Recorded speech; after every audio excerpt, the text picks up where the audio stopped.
Poor rancher married F.at stranger for a cow. Shocking twist in Wild West stories. Before we dive into the story, don't forget to like the video and tell us in the comments where you're watching from. In Dusty Creek, a poor farmer agreed to marry a strange fat bride in exchange for a single cow. But on their wedding night, when the door locked, the bride whispered, "My name isn't Adeline." From that moment, secrets, blood, and justice carved a blazing night in the Wild West. The sun beat down on Dusty Creek for 3 months straight, the earth splitting open like the hide of an old bull. On Jedediah Carter's field, grass withered and twisted in the wind. Jed stood by a broken fence, fist clutching the bank's paper, hearing the brittle rattle of cattle bones in his memory. His herd was nearly gone. The ones left alive were skin and skeleton, their eyes clouded like ash. He clicked his tongue, muttering, "Ain't right," before stuffing the debt note into his pocket and saddling his bony horse, still giving it a gentle pat. "One more day, buddy, just one more." In the town saloon, the smell of cheap whiskey mingled with dust and sweat. Barnaby Slade sat at the center of the room, like an old wolf that had learned every hunting trick. His gold tooth flashed when his glass hit the table. "Carter," he drawled, "you need a breeding cow to save your herd, don't you? I've got the fattest Holstein in the county. You marry my daughter, she's yours." The room went silent, then burst into scattered laughter. Someone whistled, someone else tapped a glass. "Reckon that's a bargain, boy." Jed stared into the bottom of his empty glass, feeling small as the shadow cast across the wooden floor. His father had once told him the Carter name was never for sale, but the hot wind shoved through the window, carrying the faint, cracked ball of cattle from days when they had enough to eat. He looked up and saw in Slade's eyes the easy confidence of a man holding the noose. "You certain?" Jed asked, his voice rough as gravel. "As certain as the Nevada sun," Slade smirked. "My missus, my daughter, Adeline, she's got some meat on her bones, but she's mild. You need a cow more than you need pride. Deal?" The ceremony was rushed in the old wooden church, dust clinging to statues and pews, heat tangled with the smell of cheap candles. Whispers slid through the air like blades. "Girl's got to weigh near 180, someone hissed behind Jed. "Buy a cow, get a wife thrown in," another sneered. Jed stood beside the woman in the brown dress, stretched tight at its seams. Her round, pale face, framed by hair tied so tight it exposed her white neck. She stared straight ahead, eyes unblinking. A red welt circled her finger, where a borrowed ring pinched too close. Jed awkwardly slipped his worn coat around her shoulders when a draft slipped through the door. "Ma'am, you cold?" he asked. She paused, startled by the gesture, then gave a small nod. The preacher rattled through the words as if eager to escape the heat. Curt, "Amen," followed. When it came to the bride's turn, her voice rang steady, unshaken. "I do." And in that moment, Jed glimpsed something in her eyes. Something cold, not shame, not surrender, more like a thin blade hidden beneath padded cloth. He swallowed hard, forcing out his own words that felt like signing another debt ledger. "I do." The wedding feast felt more like a way to hide from the sun. A few of Slade's hired hands ate quickly and slipped off. No one wanted the stench of poverty clinging to them. Neighbors came more out of curiosity than blessing, quietly pointing at the bride's heavy frame as though she were a cheap piece of merchandise. She clutched an old carpet bag close, her broad hand brushing now and then against a leather-bound notebook tucked under her arm, as if it were the only thing still truly hers. Jed swallowed down his own shame, standing tall to block the cutting stairs. He told himself, for the cow, just for the Holstein. With it, he could rebuild the herd. Carterland would not slide into the river gulch like mud after rain. On the road home, the wagon wheels squeaked. The plain stretched out like a sunburned back, scattered with bleached bones. The bride, Adeline Slade, as the paper said, sat silent, her wide hands gripping the seat's edge. Now and then she turned to look at the desert horizon, where the faint line of mountains shimmered blue. Jed wanted to ask her something polite, but his throat was dust dry. At last, he blurted the clumsiest of words. "Dusty Creek's hotter than usual, ma'am. Her reply was low, her voice sounding both old and distant. This land's always been that way. When the wagon creaked into the ranch yard, a gust swept red dust into a fog.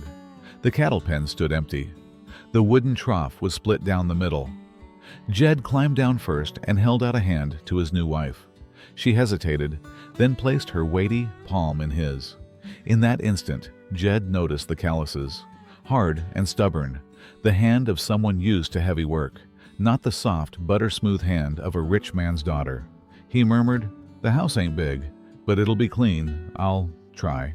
She glanced at him, her dark eyes dimming and then flickering bright again, as though remembering she still carried a heart.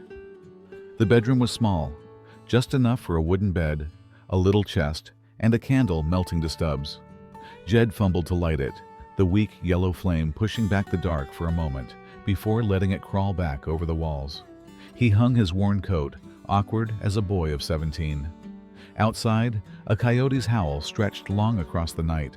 Whether a blessing from the wild or a warning, Jed could not tell. He turned, seeing her standing upright in the middle of the room, breathing steady. Sweat dotted her temple, while wax dripped from the candle like tears. Jed cleared his throat. I'll sleep on the porch tonight. It's hot in here. Ma'am, if you need anything, just call. I know today wasn't easy for you, but I'll respect." Before he could finish, she stepped to the door and turned the key. The sharp click of the lock fell like an exclamation mark, too heavy for the little room to hold. Jed froze, his hands still half raised. She stood with her back to the door, eyes locked on his without a blink. In the candlelight, the round softness of her face turned sharp as a scalpel. No trembling, no awkwardness. Jed felt his chest expand with something he couldn't name. Not quite fear, not quite shame, but as if a wall had just split open to reveal a narrow path plunging into the canyon. "Ma'am," he managed, "what are you doing?" Her hand rose to her bun, pulling free a wooden pin. A lock of black hair slipped down across her neck. She spoke slowly, her voice cold as groundwater, yet soft as a cloth washed too many times. "I am not merchandise, Carter. I am not the cow bundled with Slade's bargain. Do you understand?" Jed nodded instinctively, hearing only the wild pounding of his own heart in the silence. She held his gaze, her voice dropping lower, enough for only the two of them. "And there's something else you need to know."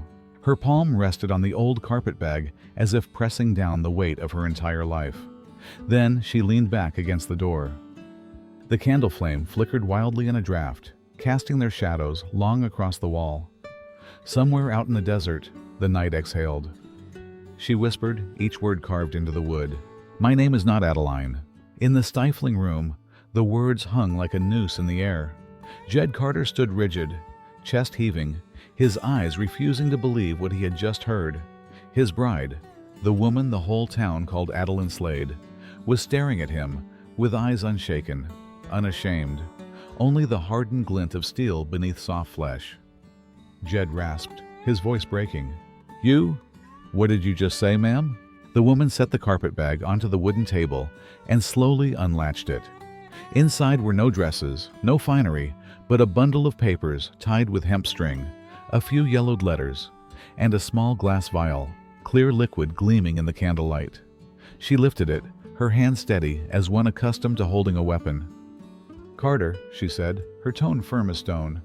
"My name is not Adeline. I am Clara Walsh." Jed furrowed his brow, the name as foreign as wind blown down from the mountains. He swallowed hard. "Walsh? Never heard of it." She nodded, the corner of her lips bending into a sad smile. "My father, Daniel Walsh, once held the water rights to Red Canyon. That water was the lifeblood of the whole region. Barnaby Slade wanted it, and he killed my father to take it. He staged a riding accident. Folks believed it, except me. I know the truth." For a moment, Jed swore he heard the scream of a horse and the snap of bones echoing out of the past. His rough hands clenched tight. "You're sure of this, Slade? He's taken everything from me, too. My cattle, my land, even my name." Clara set the vial onto the table, her voice low, cutting like wind through a canyon. "This isn't a jest. Inside is poison, bought off a traveling quack in Santa Fe. Just a drop in Barnaby's whiskey, and he'll be dead within minutes. I married you only to have cause to leave his house. He thought he'd pawned me off on some poor fool desperate for a cow. But truth is, tonight is the night his blood debt comes due." Jed staggered half a step back, heart hammering. He looked at the vial, then at the woman standing before him. In the candlelight, Clara was no longer the fat bride the town had mocked, but a hawk with its talons bared. "You mean to kill him?" Jed's voice rasped like smoke stuck in his throat. "Not mean to," Clara replied, her gaze steady and unflinching. "I will, and I have the proof. Letters, bank papers, witness statements. But Barnaby must die first, or justice will stay bought and sold." A long silence stretched. Outside, wolves howled into the night. In his memory, Jed heard his father's voice again. "A Carter holds his land with blood, not by bowing to thieves." He pressed his lips tight, then let out a rough confession. "Clara, I've got blood debt with Barnaby too. He bought my banknote, stole my herd in the dark, left my father to rot in his grave from the shame. I can't forgive him." Their eyes locked, one who had lost her father, the other his cattle and his honor. In that instant, they understood. Their hatred was the same, and it bound them like iron. Clara sat gently on the edge of the bed, her voice lowered to a whisper. "I know. This town sees women as nothing but property. Slade used me as a pawn, and all of Dusty Creek mocked my body. But you—" Her throat tightened. "You were the first to call me ma'am, with even a trace of kindness. Tonight, Carter, if I fall, if I kill him, will you turn your back on me?" Jed stepped closer, his eyes weighted with both guilt and resolve. "I can't promise I'll let you do something reckless, but I promise this: I won't leave you to face it alone."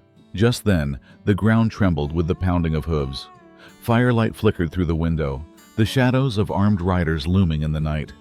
Clara startled, clutching the bundle of papers to her chest, heart hammering. "It can't be. Barnaby already knows?"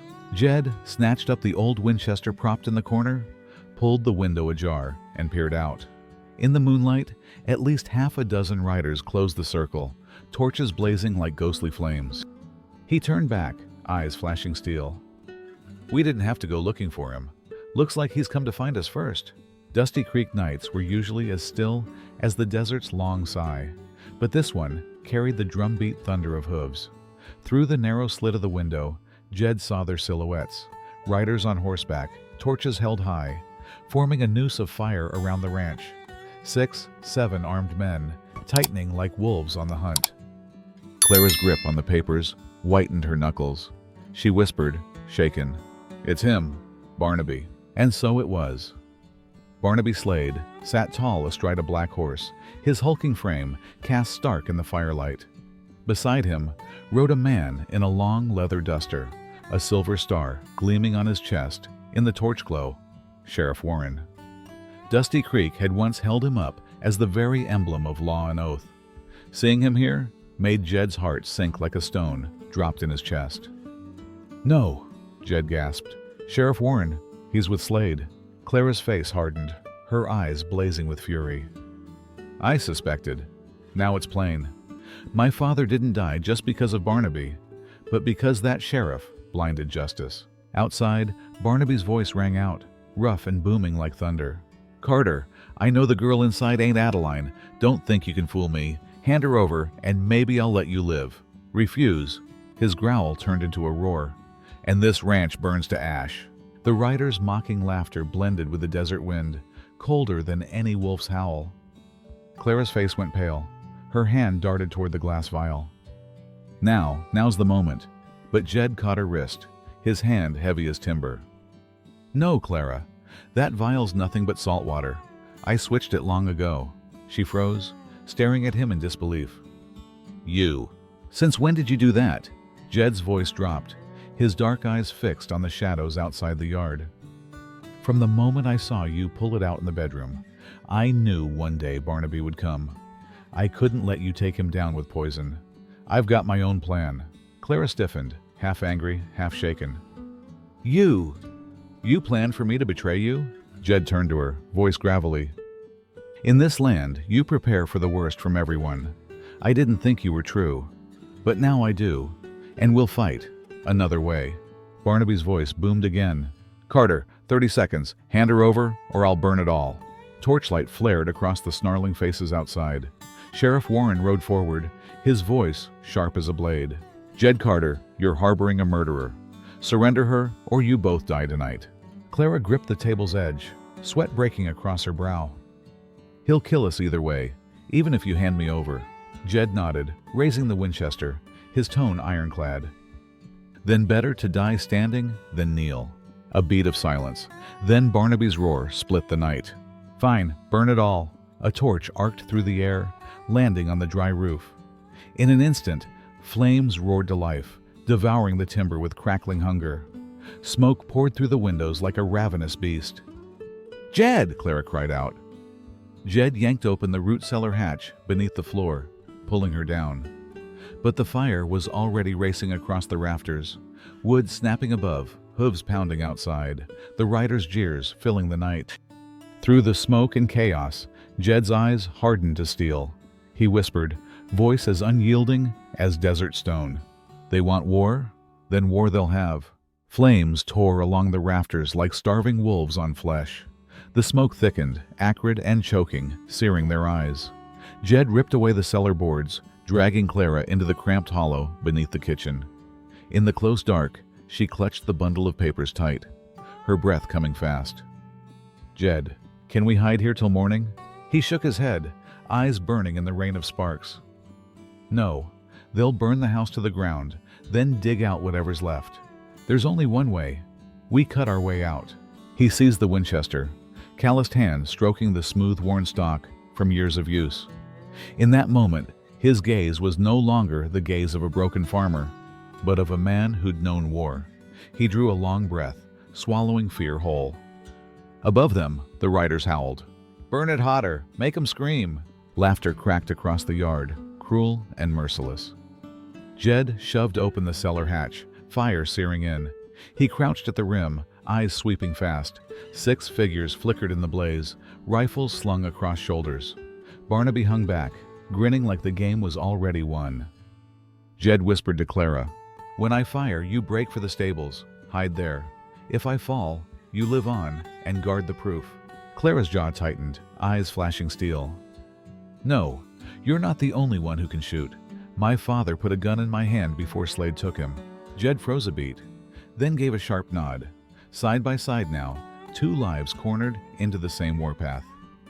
Then we begin, he murmured. Gunfire split the night. A shot from Jed dropped one man flat, blood soaking the dust. Clara's bullet ripped the torch hand of another, fire flaring as he screamed and stumbled, dropping his flame into the dirt where it burst higher. For a heartbeat, panic scattered the riders, then fury swallowed them. Bullets hissed, splintering boards, chewing the walls. Jed rolled from the cellar, dragging Clara with him, firing as he moved. A slug grazed his shoulder, crimson soaking through the worn shirt. His teeth clenched, no sound but the hammer click of his rifle. Smoke and fire turned the yard into hell itself. Clara hugged the wall, hands trembling at first, then steadying. She sighted down her barrel and felled another man, the gun's kick jolting her arms, but not her will. In that blaze-lit yard, the fat bride they once mocked now stood fierce as a warrior queen. Barnaby's roar split through the din. Kill them both. Don't let them out. Jed snapped his Winchester toward a nearby torch, fired. Darkness swallowed the yard, the house's flames the only light left. In the confusion, he pulled Clara toward the wall, forcing a path toward the stables. Her breath came ragged, her palm slick with his blood. Jed, you're bleeding too much. Blood don't matter, he rasped. What matters is Barnaby doesn't win. Then, hoofbeats. Distant at first, but not the same rhythm as Barnaby's men. A trumpet call rang sharp through the smoke, echoing like iron against the night. Both Barnaby and Jed stilled. Clara's eyes widened, catching a glint of hope. You hear it? Someone's coming. Through the burning dark, new riders thundered nearer, hooves pounding like thunder. And under the moonlight, a Union flag whipped in the wind, charging straight into Dusty Creek. Jed tightened his grip on the rifle, staring at the shadow of the cavalry drawing near. Maybe tonight's not the end just yet, The thunder of hooves rolled in, merging with the roar of fire, shaking the whole campyard. Barnaby's riders faltered. Some cursed, some raised their guns, eyes darting nervously into the darkness. From the main road of Dusty Creek, 6 riders approached, their dust-gray cloaks glowing with badges that gleamed in the moonlight. The one in front was tall and lean, a dark blue coat over his shoulders, his voice ringing out, sharp and commanding. "Barnaby Slade, this is federal authority. Drop your weapons and stand where you are." Barnaby chuckled, a harsh, grating laugh, his yellow teeth flashing in the firelight. "Marshal Hayes, I thought you had more sense than to ride to my doorstep in the middle of the night. You think your federal badge means anything in my town?" Hayes did not move, his gaze cold as a drawn blade. Beside him, 5 agents leveled their guns, steel glinting in the firelight. Jed glanced at Clara, a flicker of hope in his eyes, but it lasted only an instant. Barnaby signaled Sheriff Warren. The sheriff stepped out from the horse's shadow, revolver steady in his hand. Warren sneered. "Hayes, you came at the wrong time. This town doesn't need the feds. Barnaby pays me to keep it quiet, and I do my job well." Jed clenched his teeth, fury boiling. "Coward, you take a wage to sell out justice itself." Clara raised the folder of papers, her voice strong. "I have proof Barnaby murdered my father, Daniel Walsh. I have letters, testimony, everything here.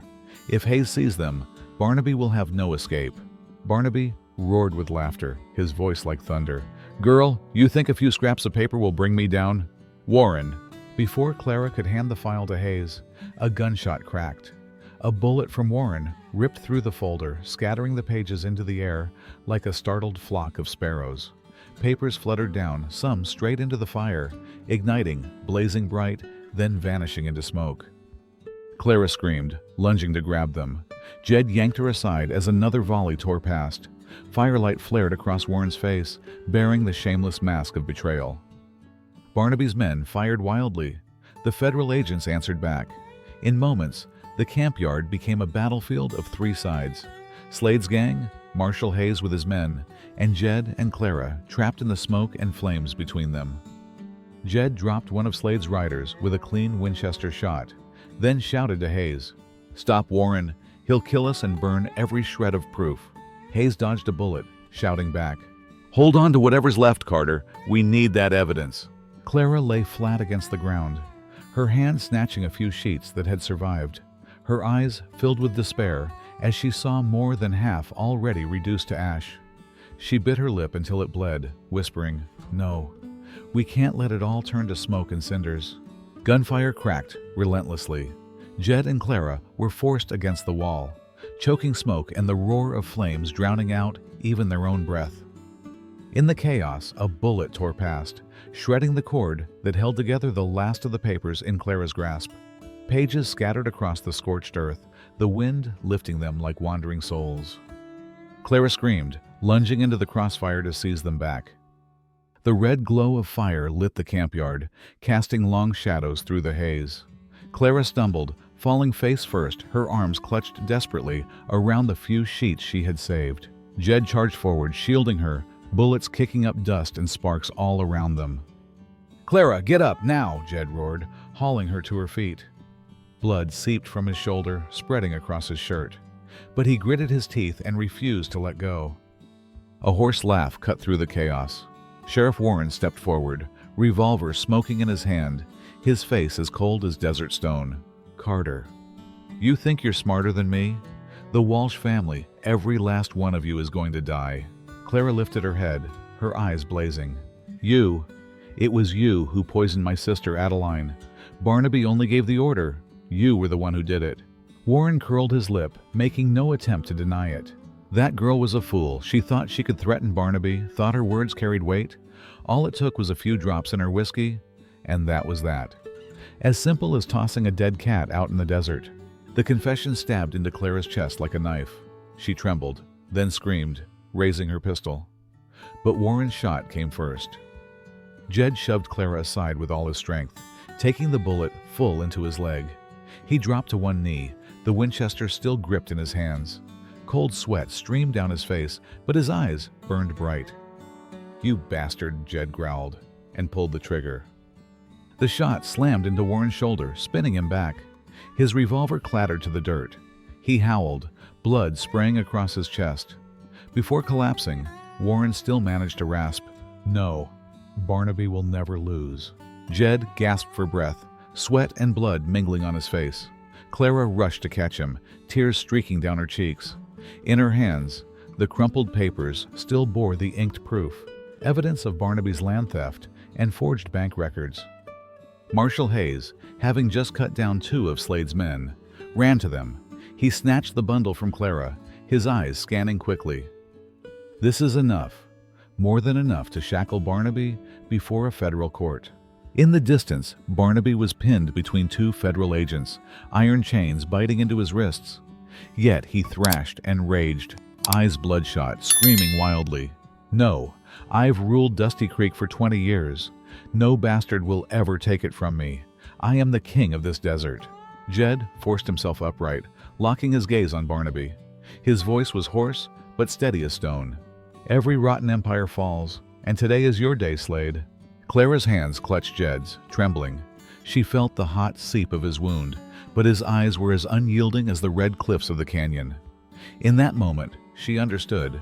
This man had not only saved her from death, but had restored to her a faith that had been crushed for far too long. Marshal Hayes yanked the cuffs tighter on Barnaby's wrists, signaling his men to haul him away. The campyard sank into a heavy silence after Slade's final howl. Then a young agent leaned close to Hayes, his voice low but precise. "Marshal, you don't understand. Barnaby was only the watchdog. Behind him, there's someone far greater pulling all the strings." Clara and Jed turned at once, their hearts tightening. If Barnaby was only a pawn, then the one behind him had to be a true monster.